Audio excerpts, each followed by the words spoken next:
Sir अजून एक प्रश्न आहे. पितर म्हणजे काय नक्की? हां, हाच असा चांगला प्रश्न आहे. कारण पितर म्हणजे आपले मृत पूर्वज. अच्छा. थोडक्या शब्दात सांगायचं. हां. तर मृत पूर्वज असतात.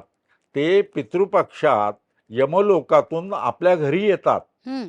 असा समज आहे आपल्याकडे, श्रद्धा आहे. बरोबर. आणि ते हे 15 दिवस पृथ्वी तलावर राहतात. अच्छा. तेव्हा म्हणून त्यांचं स्मरण या दिवसात करायचं. हं, हं. बघा हां, म्हणजे आपण चांगलं वागावं यासाठी ते चेकिंगला येतायत, तपासायला येतायत. आणि म्हणूनच हा पितृपक्षामध्ये पितर येतात, तर त्यांना श्रद्धेनं श्राद्ध करायचं त्यांचं, असा त्याच्या मागचा समज आहे. तर पितर म्हणजे आपले मृत पूर्वज, हं, हं. ही गोष्ट लक्षात ठेवायला पाहिजे.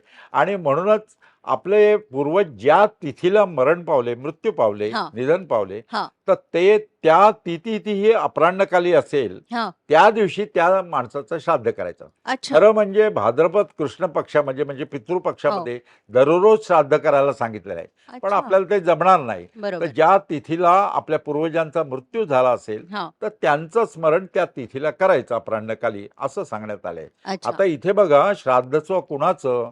मृत पिता म्हणजे वडील, हं. नंतर वडिलांचे वडील म्हणजे आजोबा, आजोबा. नंतर पणजोबा, बरोबर. तसंच आपली आई, नंतर आपली आईची आई, असे संपूर्ण फॅमिली बरोबर. हे श्राद्ध करताना पिता, प्रपिता, महिपिता असे हो. सर्व हे सांगितलेले आहेत. म्हणून लक्षात ठेवा, ही भारतीय संस्कृतीचे वैशिष्ट्य आहे.